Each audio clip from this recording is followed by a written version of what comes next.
ngasi takadoriba topic asi class 12 ki ahum suba chapter oriba matrix sariba para aduni masigi para asi khoi class 12 ki khoi gi lairiba chapter singi yengnaruba khara dum yam lai ba haitare araiba chapter ni aduna yam kana luba concept amata yaude maduna fazana dum video si hawbudu le bodum yengbiu nduga dum gyan soidana tagane na khali yengse khoi matrix saiba si kaino khoina tama iba ngasi phawda class 11 phawda tama iba topic sida matrix saiba si khoi gi class khoi gi board ki higher kana higher maths kumbalaro agadi ahan badi oiroi hana su loina tamgraba poni ado je higher maths tamakta ba kangbu madi khoi gi cbsc kangbu rasu ahan ba para oidoini matrix size moi ahan ba punsi gi ahan ba para oidoini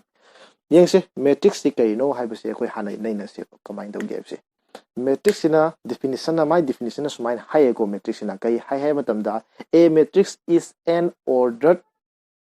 rectangular array of numbers and functions hai kaino hai taragadi matrix se kaino hai taragadi number sing nat amasung function sing makhoi sing asi kadoba rectangle gi mawong da arrangement tawthoga thamba rectangular array habne ordered nai ba hai tare matrix asi order order have wahi lakine ko order naiba koi ki arrangement makhan namane just kem nati masi arrangement number singje function singje ke doba koi rectangle gi mong ke doba arrange to thu thamba hai tare number singje ya sai row na ado row ante koi rectangle hai tare ke ba length breadth nine hai tare koi length na length gi breadth na breadth ki ya ko se adu bu matang sida koi matrix hai wai si lakra di length breadth hai wai sing ab sina roi rectangle gi mong de arrange to hai ba gi wani rectangle gi mong the kara mong the arrange to bo ha the example ma sam dang pi ke sumain hai tare koina aina 1 2 3 5 6 sidre aina si number chi 1 dagi 6 pose aina arrange to ga thamme ba kara mong da rectangle gi mong da si aina plus enclose to sin matam da kai mong tai se rectangle gi mong tai ba sumain to ga arrange to bo gi 1 matrix hari si yari ko se hojik lak tu se matrix se koina rectangular hai rectangle full rectangle di thamde koina nakana kai thami third bracket amna question laga thame yai go se sina koi rectangle gi koi gi matrix ki represent koi gi utpagi mawong ni smile ram bodi kai na hai basa matrix ni hai arrangement or ke su kai de sida sin x the cos x the x square twice x lakning ba lak pi ai ba ai bodi koina kai hai gi function sing number sing gi arrangement hai bane rectangular array of functions and numbers have name there goes sida man hairi arrangement tawra matungda masigi manung sida ke goes number yauriba number orga number tare there goes function orga kai tare function sing ja masi kai ka wi ha matamda elements ko weba matrix gi kai ko weba elements ena khangnai ba koina natraga entries ka su hai 1 si kai no matrix gi element amani 2 si matrix gi element amani there goes entry amani there goes sumaina layeba there goes matrix ama lai taragadi matrix ki combine representation tawdino haiba question ama laani there goes aduna khoi generally matrix haiba se koina capital khoi ki alphabet hai tare ko khoi ki khoi array bi nataba there goes tumna ge khoi gi capital ki sapa gi hai tare a b smine to bose smine represent tawna yeba matrix se there goes another representation tawgi mong ama lai madu gi mong duna combine tawi haiba matamda equation sida adu another representation laktingai da tam ani kha hana khangse kali tam no haragadi matrix ama leiragadi magi kai legini hai matamda row haiba malakani column haiba malakani ba row sina kaino hai taragadi matrix ama leiba matamda number arrange tawbugi mong se sumaina sigi mong da arrange tawba ma adi phaina iba there go se adagi kamana yungna iba makal haiba makal ani sueba there go se phaina iba sing sibu ne koina row haina laktoise horizontal oina ibase there go se aduga vertical oina iba sing sina kai oi laktoine haba column haina koroktoine haba there go se adoi taragadi aina hauji iriba matrix sigi row kaya no hangagadi row masing kya ni hairani amma ani row masing ani leireba there go se aduga column masing na kya hairani amma ani kya ahum haidi sigi matrix se row ani leibani aduga column na kya leiba ahum leiba matrix neba yare go se or sai aina haigi sigi number arrangement dagi function arrangement to buse order on arrange to hai ꯑꯗꯨ ꯑꯣꯏꯔꯒꯗꯤ ꯁꯤꯒꯤ ꯃꯦꯇ꯭ꯔꯤꯛꯁꯤꯒꯤ order ꯍꯥꯏꯕ ꯑꯃ ꯂꯩꯔꯝꯃꯣꯏꯗ꯭ꯔꯥ ꯑꯣꯔꯗꯔꯁꯤ ꯀꯩꯅꯣ ꯍꯥꯏꯇꯥꯔꯒꯗꯤ ꯔꯣ ꯃꯁꯤꯡꯒ ꯀꯂꯝ ꯃꯁꯤꯡꯒ ꯍꯥꯏꯕꯁꯤꯕꯨ ꯀꯩ ꯀꯧꯋꯦꯕ ꯑꯩꯈꯣꯏꯅ ꯑꯣꯔꯗꯔ ꯍꯥꯏꯅ ꯈꯪꯅꯩꯌꯦꯕ ꯑꯗꯣ ꯍꯥꯏꯕꯒꯤ ꯃꯑꯣꯡꯁꯤ ꯀꯃꯥꯏꯅ ꯇꯧꯏ ꯁꯨꯝ ꯁꯤ ꯑꯦꯛꯖꯥꯝꯄꯜꯁꯤ ꯂꯣꯏ ꯅꯩꯅꯁꯤꯀꯣ ꯑꯗꯨꯝ ꯍꯧꯖꯤꯛ ꯔꯣ ꯀꯌꯥ ꯂꯩ ꯍꯥꯏꯈ꯭ꯔꯦꯁꯦ ꯔꯣ 2 कलम क्या लई हाइरेसे कलम अहुम अदु अरगदी अखोइना मसिगी होल मैट्रिक्स से ऑर्डर कयानो हाइना हंगबा मतमदा लाकदरिबा पाखुमसे कमाय लाकने हाइ मतमदा रो क्याने हाइ अनि कलम क्याने हाइ अहुम रो ना हाना हाइगदोबा नेक्स्ट कई लाकदोबा कलम हाइना लाकदोबा ताइकोसे अदुगा अइना सिदा इनटू गी सिंबल अमा थम्मे मसी इनटू हाइबदी नत्ते ताइकोसे कमायना पानी high मतमदा 2 by kana 3 and a padoineva matrix order can have a say 2 by 3 2 into 3 have a table 2 by 3 hiding is a have a row ani kalamahum row ani leraba kalamahum leraba order can have a 2 by 3 yare kosima hauzik mana haise sumaina malay representation hauzik matrix akoina c capital letter na tawi haba malay yare kosia अखोइना matrix से अखोइना A हारगा I J small letter स्माइन तौरगा स्माइन सि question लगा थंबसे मसिसो matrix representation तौबगी मओंग अमनेबा यागोसे सिदा I ना कइनो J ना कइनो हाइ मतमदा हौजि अखोइना ऑर्डर हाइ मतमदा कना हाना हाइ रो हाना हाइ नेक्स्ट कइ हाइ कलम अदु दिमान हाइसे I सुबो रो कना J सुबो कलम हाइनेबा A I J हाइबदी A I J खक्तंग लेरबा सुमाइना A हारगा I हारगा J खक्तंग सुमाइना अदि कइंत क्वेश्चन दबिदा थार ब्रैकेट कुंबम द क्वेश्चन दबि थानमबा अदु अरगदि मनुंग द लेरिबा एलिमेंट सिंजे माना रिप्रेजेंट तौरिनेबा यारे कोसे अदुगा हेक क्वेश्चन ग्रगना मदुगी एलिमेंट यामदुना सेमबा करिने हाइदेबा मैट्रिक्स ने हाने सेट किदोइनेबा मतमदुदा I सि कानो J ना कानो I ना रो रिप्रेजेंट तौदोइनी J ना काना कलम रिप्रेजेंट तौदोइनी यागोसे मतमसिदा A I J खक्तंग हाइरगदि कइने हारिबा I सुबा करी रो अदुगा J सुबा करी कलम द लइबा करी एलिमेंट सि एलिमेंट हाइदाइने थार ब्रैकेट हे क्वेश्चन जिंखै मासी कइनेबा एलिमेंट हाइनेबा अदुदि सिदनैना सेबको अइना सुमाइ हाइगेबा A हारगा 1 2 हाइना इगेबा सिदा फोकस तौसेगो खोइसे म्याम बुदि इरेना यंगो सिदा अदुदि हौजिक पाबा दुमाइना कइ हाइबा I सुबा रो J सुबा कना कलम समरना पारसे फर्स्ट रो कना हारिबा सेकंड कलम अदुदि फर्स्ट रो इहान हनबा रो यागोसे अदुगा अनि सुबा करी कलम अनि सि कनाइदा कक्नै 2 द कक्नद्रा अदु तागदि सिगी A1 2 से सिगी मैट्रिक्स सिगी ओइनदि कना ओइरे हाइबा 2 ओइरेबा पोजीशन ताक्तोइनेबा यागोसे अदु अरगदि अखोइना जनरली मैट्रिक्स अखोइ नैनदुइसे M रो लैबा N कलम लैबा हाइना अखोइ नैनदुइनेबा कमाइ यंगसे अखोइ मैट्रिक्स की इबगी मोंग ख लैरेबको सिगी मोंग द इबगी यागोसे अदु कमाइ तौगे अदु यंगसेबो जि इरिसे मनुंग द लैरिसे अखोइना की स्मॉल लेटर A हाइरका मखादा अखोइ सफिक्स अखोइ मसा मसा अनि नि तप तप लोइना इ यागोसे मिस्ता हाइनिंगसे या मुनि यंगसेबको अइना सिदा इरिसे अहान मसिना रो ता ए हाइदाइने अनि सुबिसे कइ ताएबा कलम अदुदि A1 1 हाइबदि इहान हनबा रो अदु करी इहान हनबा कलम द लैबा एलिमेंट हाइबनेबा यागोसे A1 2 हाइरगना इहान हनबा रो दुम ओइरी को अदु करंबा कलम अनि सुबा कलम यागोसे हौजि अइना इरिबा मैट्रिक्स से अइना M by N नेबा M by N हदि कइ हाइनेबा रो क्या लैयबा M लै कलम क्या लैयबा N लै अहान बिसिना रो नि अनि सुबिसना कइनेबा कलम नेबा यारे कोसे अदु अरगदि हौजि लाइसे असिगी मपादा लैबा एलिमेंट खुदिमकसे फर्स्ट रो लोइना ओइद्रा ओइको अदु तारगदि फर्स्ट रो हाइरबना अहान अहान लैबिसिन जे 1 1 1 लोइ लैरेको सी अहान कलम द लैबगी कइ लाए 1 अनि सुब कलम द लैबगी कइ लाए 2 क्या कलम क्या लै हाइबा कोइन हाइबदो N कलम मरक्ता मयाम म लैग्रबनेबा सिना अरोइबा हाइतारेको सिगे कना लोइरनी N सुब कलम अदु A1 N सुमाइन तौरगा सिदा लैबा खुदिमना रो क्या ओइरनी अनि सुब रो अदुना 2 न लोइना हौरनेबा सिदा खुदिमा यारेको से अदु अहान कलम ओइबगी वा लैरे अनि सुब कलम ओइबगी 2 सुमाइ सपसिना क्या सुबा N सुब ओइबगी यारेको से सुम लाकपसिना सिना यो सी रो क्या लै हाबा M रो यारेको से ꯑꯗ m ꯅ ꯂꯣꯏꯅ ꯍꯧꯔꯅꯤ ꯁꯤꯃ ꯌꯥꯔꯦꯀꯣ ꯑꯗꯨꯒ ꯑꯍꯥꯟꯕ ꯀꯂꯝ ꯑꯣꯏꯕꯒꯤ 1 ꯑꯅꯤꯁꯨꯕ ꯀꯂꯝ ꯑꯣꯏꯕꯒꯤ 2 n ꯁꯨꯕ ꯀꯂꯝ ꯑꯣꯏꯕꯒꯤ ꯀꯌꯥ ꯂꯥꯛꯑꯦꯁꯦ n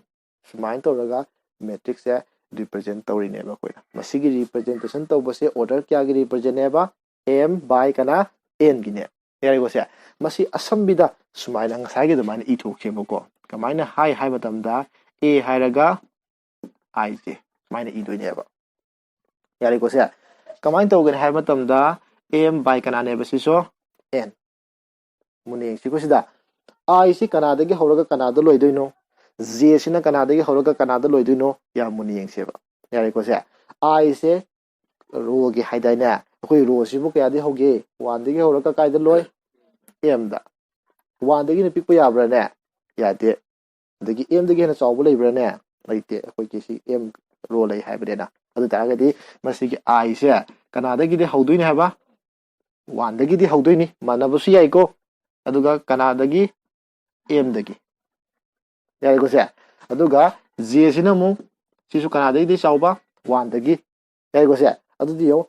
n ꯁꯨꯝ ꯂꯥꯛꯄꯁꯤ 1 2 3 ꯂꯥꯛꯄꯁꯤ n ꯗꯒꯤ ꯍꯦꯟꯅ ꯍꯦꯟꯕ ꯌꯥꯕ꯭ꯔꯥꯅꯦ ꯌꯥꯗꯦ ꯑꯗꯨꯗꯤ ꯀꯅꯥ ꯂꯩꯔꯦꯕ ꯁꯤꯗ ꯁꯨꯃꯥꯏꯅ ꯁꯤꯒꯤ ꯃꯥꯏꯅ ꯔꯤꯄ꯭ꯔꯖꯦꯟ ꯇꯧꯕꯁꯦ ꯃꯁꯤ ꯆꯞ ꯃꯥꯟꯅꯩꯕ ꯁꯤ ꯑꯁꯝꯕꯤꯅꯦꯕ ꯁꯤꯅ ꯌꯥꯔꯦꯀꯣ ꯁꯤꯃ ꯁꯤꯅ ꯔꯤꯄ꯭ꯔꯖꯦꯟꯇꯦꯁꯟ ꯍꯥꯏꯇꯥꯔꯦ ꯌꯥꯔꯦꯀꯣ ꯍꯧꯖꯤꯛ ꯍꯥꯏꯈ꯭ꯔꯦ ꯃꯦꯇ꯭ꯔꯤꯛꯁꯀꯤ ꯀꯔꯤ ꯈꯪꯈ꯭ꯔꯦ ꯍꯥꯏꯕ ꯑꯩꯈꯣꯏ ꯔꯣ ꯈꯪꯈ꯭ꯔꯦ ꯀꯂꯝ ꯈꯪꯉꯦ ꯑꯣꯔꯗꯔ ꯍꯥꯏꯕ ꯍꯩꯔꯦ ꯌꯥꯔꯦꯀꯣ ꯑꯗꯨ ꯑꯣꯏꯔꯒꯗꯤ ꯑꯩꯈꯣꯏ ꯃꯦꯇ꯭ꯔꯤꯛꯁꯀꯤ ꯃꯈꯜ ꯈꯔ ꯂꯥꯛꯁꯦꯕ ꯃꯦꯇ꯭ꯔꯤꯛꯁꯀꯤ ꯃꯈꯜꯁꯤ ꯀꯔꯤ ꯀꯔꯤ ꯂꯩ ꯍꯥꯏꯕ ꯍꯥꯏꯐꯦꯠ ꯌꯦꯡꯊꯣꯛꯁꯦꯕꯀꯣ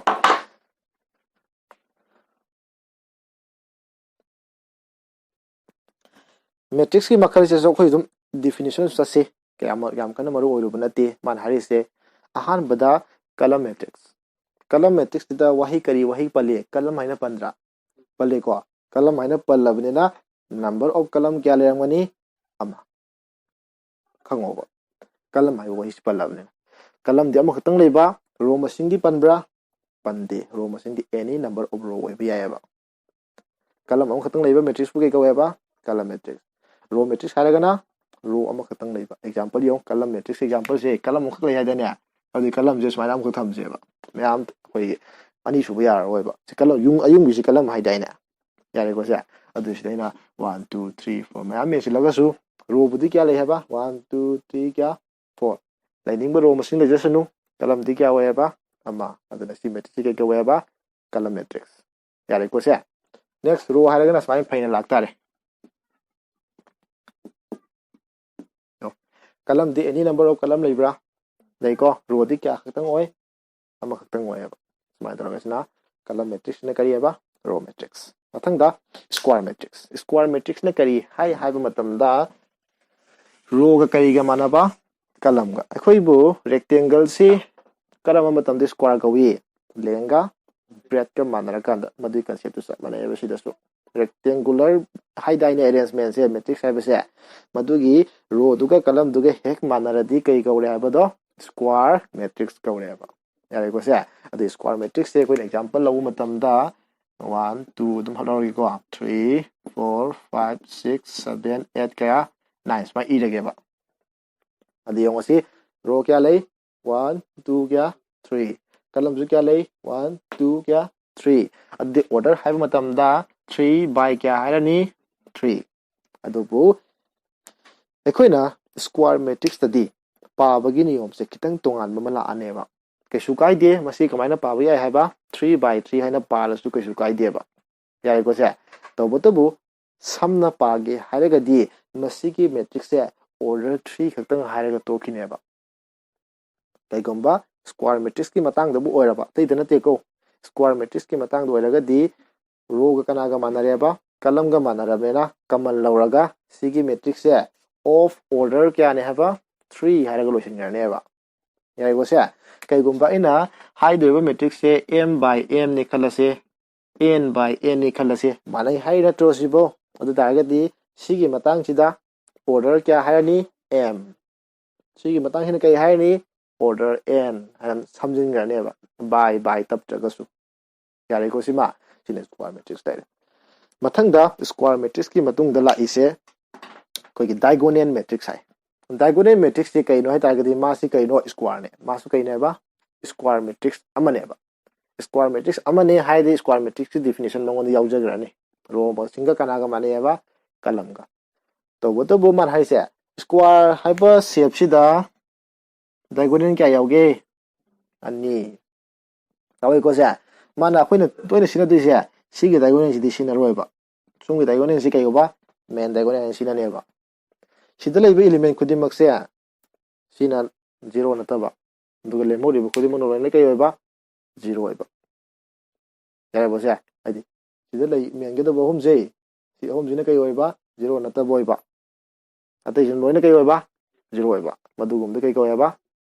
diagonal matrix adi asi 0 ba kesu kai de go mana se diagonal da laiba element nataba khai de loina kayo ba 0 ba ya go jama definition hai kai ha ba koigi set to diagonal if non diagonal elements sing are kai ba 0 diagonal da 0 level ta khoi khang dia ba yang si ko sta ba dio ai tham le ba 0 0 loina kai ba sa loina si loina 0 oi ga da ba to to si si ta ma men do wali ko si paring am wali yo men ga da ba smaina ai ba sa ai na si da kya men la se 1 2 3 men la se yo diagonal nat ta ba sing loina kai oi 0 oi masih kai go ba diagonal matrix go ba non diagonal element khudima kai ba 0 adi sida holen 0 lai khala se sidi still kauri ba odi masih gi mam ne na de ba khoidi odi kana tang ba non diagonal element loina kai ba 0 ba ai go ja to da ga de pulo ba su kai ko bu ya re dum diagonal dum ko bu ya re ba su kai de ba ai go ja next scalar matrix aina diagonal की definition P बदा कना सी नहीं square matrix सी नहीं को scalar की definition P बदा सु कना सी ना कनी diagonal scalar सी कई ने बा diagonal matrix ने बा अदु दि मयाम पंद का सु scalar matrix से मसाना non diagonal element सिंग लोने कई वजरा मनी 0 वजरा मनी खंगो काय को से अदुगा खेने दु जिगराइदा मसीद ने बे खेने रखतु जी diagonal matrix का कनागा scalar का खेने रखतु जी diagonal दना ओइनिंग बो ओइबे या बसी यानी को से स्केलर की मतंग दना लोइना माना कदा बहुम से 1 1 1 2 2 2 3 3 3 मीनिंग माइना लई तागदी माना नहीं कदा यानी को से अदि स्क्वायर लाकनी स्क्वायर ने करी हाबा रो कलम का माना ब खतंग हाय डायगोनल दना स्क्वायर नि तब तब नन डायगोनल खुदिम कई होबा 0 होबा स्केलर दना डायगोनल ने दि कना सु हाय स्क्वायर सु मोइरे कोई को अदु जागदी diagonal दु कई होगदबा माना गदबा स्केलर दना अरोय बदा आइडेंटिटी मोज लोइन परेंग मै नै को आइना कई हाना हाय स्क्वायर हाय मथंग करी diagonal scalar कई को से अरोय बदन करी हाबा आइडेंटिटी मोज मै नै बा आइडेंटिटी हाय कना हाय दोबा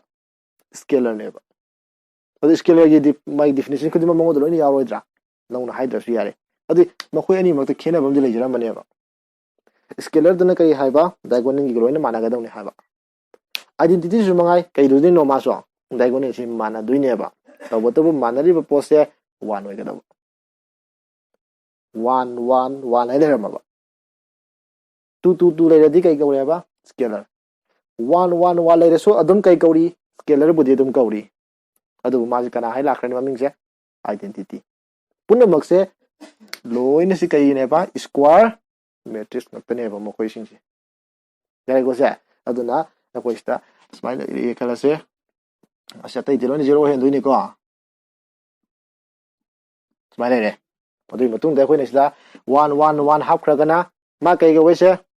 diagonal नि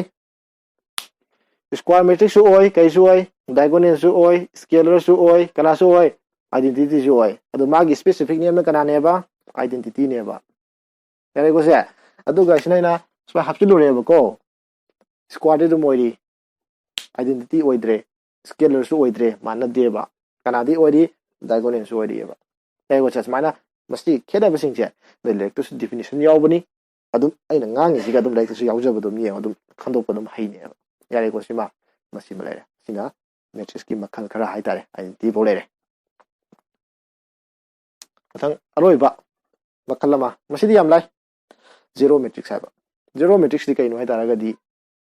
But the Yoriba in 3 Kudima, element Kudima, when a Kayoba, zero. No zero way back. There was an element Loina, Loina, she Yabal P. Masika never, zero matrix. How the my square matrix key a do gear latigo. Zero matrix. Yaragosima, Tanganico zero in Matansia. When is zero by the square give away latigo, Madi, any kind of matrix, they Madi. Yaragosia, laying up a rogue, missing column, missing mana, man, the blade. Loina Kayo, zero or whatever. Yaragosima. Matanga. Like to say, matrix ani say, matrix ani period ko, masiji karam gandam mana duino. Matrix ani period. P bani say, karam gandam mana duino high posting. Hey, was it? Matrix ani mana was here, condition ani lay. Carry condition no asiam. Aina, matrix ani kaklogi. A, Magic man represent we have a small a kanaga, Sumina. Hey, was it? And another canal low seba, B have a muggle gaba. Sina when a B-I-G and told us. Small letter. There was a Moko in the Sikaram Kanda Mana do you know? But any mana be I quite there. Karam Kanda Mana number 1 pointer. A hypermetric cigar, B hypermetric cigar, same order like them never. Same order I think I have a number of rows of Managadavani, number of curry. Columns of Managadamni have seen a number 1 point. Matrix any heck manabra sect away the Karihan sector never, order had a sector never. Order bo heck manam draba, matrix and Idova,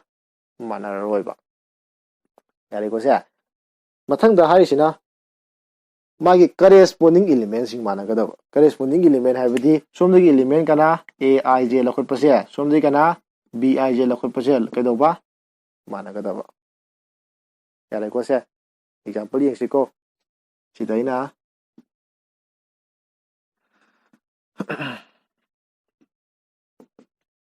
Pire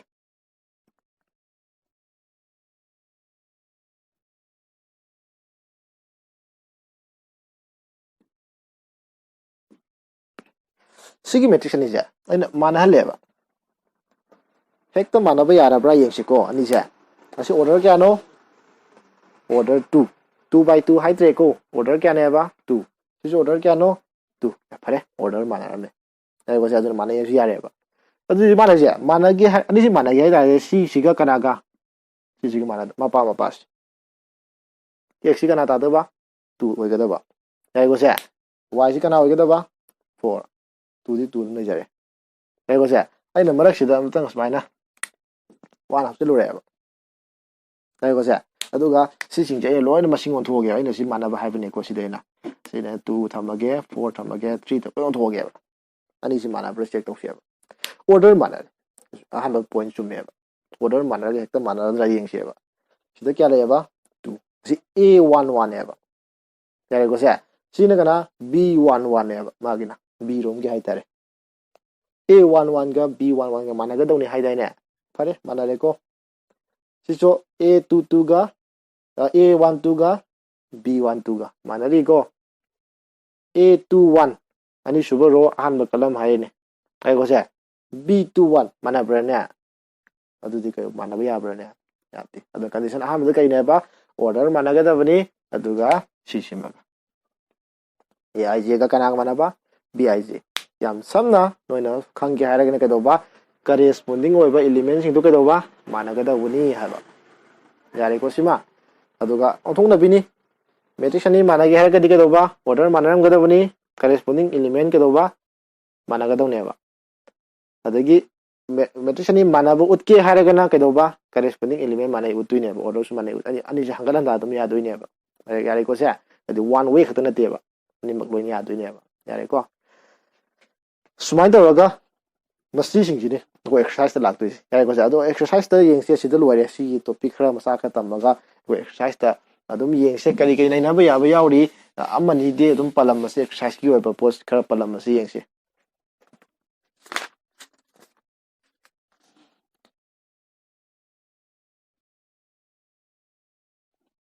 Aduga Amakatan the higher the exercise and Kadava. Matrix ama even matamda. My orders is pyramid. Aduga Madugi matrix to give Manungada element Kalakadagi have. ꯑꯗꯨꯝꯗꯤ ꯍꯥꯏꯍꯧꯗ꯭ꯔꯦ ꯌꯥꯔꯦꯀꯣ ꯁꯦ ꯌꯦꯡꯉꯣ ꯁꯤ ꯑꯩꯅ metrics A ꯍꯥꯏꯕ ꯃꯦꯇ꯭ꯔꯤꯛꯁꯦ मागी order से m by kana n हाने लौरसेबा अदु ओरगदी मागी number of करी elements element मसिंग से मनोंद लाकदोसे कनाना p नि हाय मतमदा order अनि जे केदोबा into दो m into क्या n यारे को से मसिगी into तोबदा आंसर हम फंगोइद्रा मदुगी आंसर दुना मसिगी मैट्रिक्स तुगी मनोंद लाकप केदोबा number of elements पिरकनेबा यारे को से मसिदा बेस तोबा क्वेश्चन नंबर नोइदि यावरी क्वेश्चन नंबर 2 क्वेश्चन नंबर 3 मान हाय सी यंगोबको मैट्रिक्स अमा element piram element masing ono piramba mana isa si matrix am leireba ko maina matrix am leireba si question number no ise question number 2 ne ko sida asigi manung da leiba element masing se si kya no hai taraga di 24 ne sini adu di mana hai se oiba yaba possible order sing ibo sini noi wakhanda la ka do se number of elements si kamai to khangeba order ni do ka do ba into to ro phange khangeba adu di kana kana into tawraga 24 tai thiroidra thine ko adu di noi na wai factor putopoi myam tam budai ne noi anga ore ngai da 24 ki factor 1 into kya ore si ai 24 2 into kya 12 3 into kya 8 kya ko se next da kya 4 into kya 6 next 6 into kya lani 4 8 into kya 3 adu order obi yabsing ji munene se ko asi puthom matunda 1 by 24 haibama 2 by 12 haibama 3 by 8 haibama 4 by kya 6 haibama ade halaga mo kana 6 by 4 haibama 8 by kya 3 haibama 12 by kya 2 24 by kya 1 smai puthopa hairoi ne sibo yari ko se next mathang da man hairi kaigumba sigi manung re element se 13 numbers of element leramaba adudi oibiya board samanadra manaragasu masi khara tongan rom leiriyeba yengoni 13 ni matang dai 1 into kya 13 into kya 1 leibrane ni site hena tem trite moi divide tawba yaba leiteba yai ko se aduna 13 matang dai kana neba 1 by 13 haiba maga 13 by 1 kara matam da si tho a haiba matam da number of elements na kai wara kanda prime number wara kanda prime number na to sibo prime number haiba se masing masaduga kanaga 1 khaktana yenba yaiba atina yade haibneba yare ko se adoragadi masing masaga 1 khaktang thola me order kya khaktla aneba ani khaktang la aneba madu masi ku case kana to eba prime number of element kana wara kanda prime number wara kana to eba yare ko sima pai size 3.1 yona di theory gi part si dum lore oraga sto koi part khadi yamani pass 3.1 thoi 3.5 pu yawgum tawbane aduna part ye khadi yamani yam kana luruba paradi nate aduraga su hojik se ahan bagi part oina ini part ani de pusin ge taromani 3.1 3.2 explanation khar sang bani na ahan bagi adu pusin budung ngamdra ba su hojik asi gi part 1 gi 3.1 gi question ya mayam lokhot pade nangarwai adura question ani gumba haitare ko adum lokhalaga yengsi hola kamai to gi duktang yelam yengamse aduga part 2 na 3.2 3.3 matang passing to tawrase koi loina yengse ko dudi hojik se 3.1 gi question number 4 da amatang yeng 5 oiro si ai ama yengse 4 da to 5 moi cha mani adum kamai ma lokase hojik se mana question number 5 ta mana hari se swain to ba 3 by 4 matrix ama semo si piram bai tare kai ko se adu noina khanga du 3 by 4 hai sida row kya lai hai no sibu kalam kya mari chi khango ba a11 a12 a13 kya a14 abdi first row ni kalam kya lai dui ba mari sina second row ge mi se 21 22 23 2 kya 4 dagi 31 32 33 a3 kya 4 si ala khangum change a41 haiba yagadra ne yara roi maramdi row si kya da loi ba 3 da yare ko se aduna si singji putu haiba ne da samsamna to putu tu ni ha ba kana putu se ba a kana 1 1 I gi mo to 1 thamu j gi mo to kya 1 adu di 1 by 2 le jare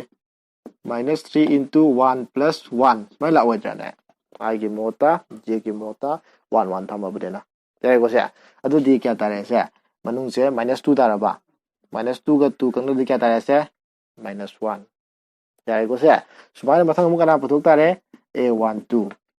sida sang basing jine ko manung da sang basing se a1 2 ai di I na kya hoy ba 1 oiro j na kya hoy ba 2 hoy ba tai 1/2 la ani -3 into I na 1 hoy ba haibni ko 1 plus j na kya 2 adu tara di sida kya tare 3 plus -3 plus 2 kya tare -1 yare ko di -1 by kya tare se 2 aduna si yami 1 2 3 4 trying to 12 numbers ni puthok pisi adi si ma puthok le di matam si yamangani sigi samana mong do puthok piro loina aduga matrix to kana ni hariba sigi jaga dana kana irani -1 si jaga dana kana irani